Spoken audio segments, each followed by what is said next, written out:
Hello friends, मैं आशीष परीक्षा सागर YouTube channel में आप सभी मित्रों का स्वागत करते हैं। तो चलिए बच्चों, यूपी पुलिस री एग्ज़ाम को ध्यान में रखते हुए हिंदी स्पेशल लेकर के आपके सामने उपस्थित हुए हैं, जो कि आपका आज का क्लास नंबर 8 होगा, यानी 8वां क्लास, जिसमें आप संज्ञा परिवर्तन पढ़ेंगे। इसके पहले आपने संज्ञा पढ़ा क्लास 7 में, और क्लास 6 में आपने शब्द के भेद पढ़े होंगे, यानी शब्द के कितने भेद होते हैं। तो चलिए बच्चों, बिना देर किए हम लोग शुरुआत करते हैं संज्ञा का परिवर्तन। संज्ञा का परिवर्तन, तो संज्ञा का परिवर्तन हेडिंग है आपका, जिसमें व्यक्तिवाचक संज्ञा का बहुवचन बनाने पर वह जातवाचक संज्ञा हो जाती है। आपने इसके पहले द्रव्य अथवा पदार्थवाचक संज्ञा पढ़ा होगा। आज आप पढ़ेंगे व्यक्तिवाचक संज्ञा का बहुवचन बनाने पर वह जातवाचक संज्ञा हो जाती है। उदाहरण, हमारे देश में जयचंदों की कमी नहीं है। ये जयचंदों क्या है? ये जयचंदों बहुवचन है। आजकल के विभीषणों से सावधान। विभीषणों क्या है? ये बहुवचन है आपका, यानी व्यक्तिवाचक संज्ञा का बहुवचन बनाने पर वह जातवाचक संज्ञा हो जाती है। जयचंदों क्या है? बहुवचन है, जो कि जातवाचक संज्ञा बन गई। विभीषणों क्या है? ये भी जातवाचक संज्ञा हो गया आपका। और रावणों, यानी रावण से रावणों क्या है? ये भी आपका जातवाचक संज्ञा होगा। व्यक्तिवाचक संज्ञा जब अपने गुणधर्म के आधार पर प्रसिद्ध हो जाती है। व्यक्तिवाचक संज्ञा जब अपने गुणधर्म के आधार पर प्रसिद्ध हो जाती है तो वह जातवाचक संज्ञा हो जाती है। जैसे यशोदा हमारे घर की लक्ष्मी है। यशोदा हमारे घर की लक्ष्मी है।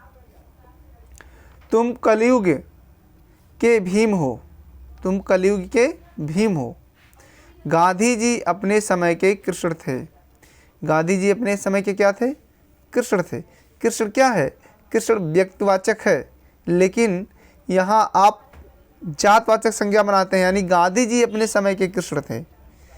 व्यक्तिवाचक संज्ञा जब अपने गुण धर्म के आधार पर, यहाँ गुण और धर्म का बात हो रहा है, यानी गांधी जी अपने समय के कृष्ण थे, तो यहाँ क्या हो जाएगा? जातवाचक संज्ञा हो जाएगा। तुलसीदास को आजकल का वाल्मीकि कहा जाता है। जैसे तुलसीदास क्या है? व्यक्तिवाचक है, लेकिन यहाँ तुलना किया जा रहा है, तुलसीदास को आजकल का वाल्मीकि कहा जाता है। ये क्या हो गया आपका? जातवाचक। इस प्रकार हम व्यक्तिवाचक संज्ञा के गुणधर्म के आधार पर जब ये प्रसिद्धि हो जाती है, जैसे दिया तुलसीदास व्यक्तिवाचक है, लेकिन इसमें कुछ प्रसिद्धि है गुणधर्म के आधार पर कि तुलसीदास को आजकल का वाल्मीकि कहा जाता है, तो ये क्या हो गया आपका? ये जातवाचक संज्ञा हो गया। अयोध्या सिंह उपाध्याय हरिऔध। अयोध्या सिंह उपाध्याय हरिऔध को आधुनिक युग का सूरदास कहा जाता है। यहाँ सूरदास कहा जाता है, लेकिन अयोध्या सिंह उपाध्याय हरिऔध क्या है? ये है व्यक्तिवाचक, लेकिन इनका यहाँ गुण धर्म क्या है?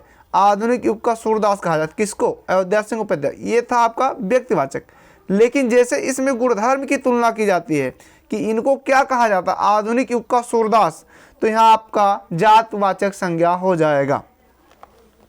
जब जातवाचक संज्ञा किसी व्यक्ति अर्थात एक व्यक्ति के लिए प्रसिद्ध हो जाती है, जब जातवाचक संज्ञा किसी व्यक्ति अर्थात एक व्यक्ति के लिए प्रसिद्ध हो जाती है, तो वह व्यक्तिवाचक संज्ञा कहलाती है। क्या कहलाएगी? व्यक्तिवाचक संज्ञा। जैसे सम्मत विक्रम सम्मत, पुरी जगन्नाथपुरी, गोस्वामी तुलसीदास, भारतेंदु हरिश्चंद्र, सितारे राजा शिव प्रसाद, देवी दुर्गा। पुरी जगन्नाथपुरी, वह पुरी यात्रा पर गया है।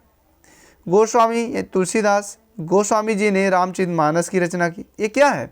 जब जातवाचक संज्ञा किसी व्यक्ति विशेष एक व्यक्ति के लिए प्रसिद्ध हो, कहीं जातवाचक संज्ञा एक व्यक्ति के लिए प्रसिद्ध हो, तो वह व्यक्तिवाचक संज्ञा हो जाएगी।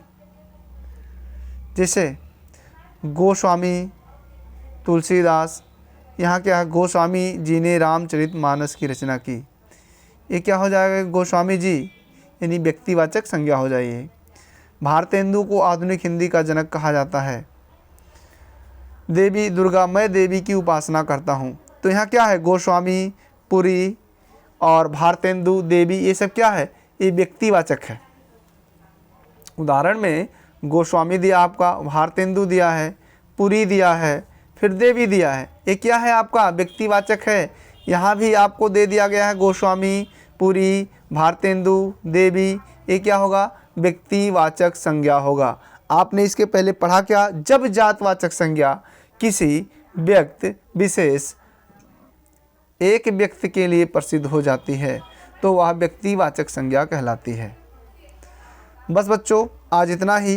कल फिर आपके लिए अभी संज्ञा ही चलेगा एक आध क्लास में, उसके बाद में आपका संज्ञा समाप्त हो जाएगा और आप अगला चैप्टर जो भी हो उसको पढ़ेंगे। और ध्यान दें, ये जो कम समय के लिए आपके लिए वीडियो अपलोड किया जा रहा है, ये आपके भविष्य के लिए बहुत ही रामबाण साबित होगा। आपके भविष्य के लिए बहुत ही रामबाण साबित होने वाला है। इसलिए आपको क्लास को छोड़ना नहीं है, वीडियो पूरा देखना है। और ये 5 मिनट के वीडियो में कई क्वेश्चन आपके बनेंगे। वीडियो तो छोटा छोटा होता है लेकिन क्वेश्चन बहुत इसमें फंसेंगे। बस बच्चों आज इतना ही।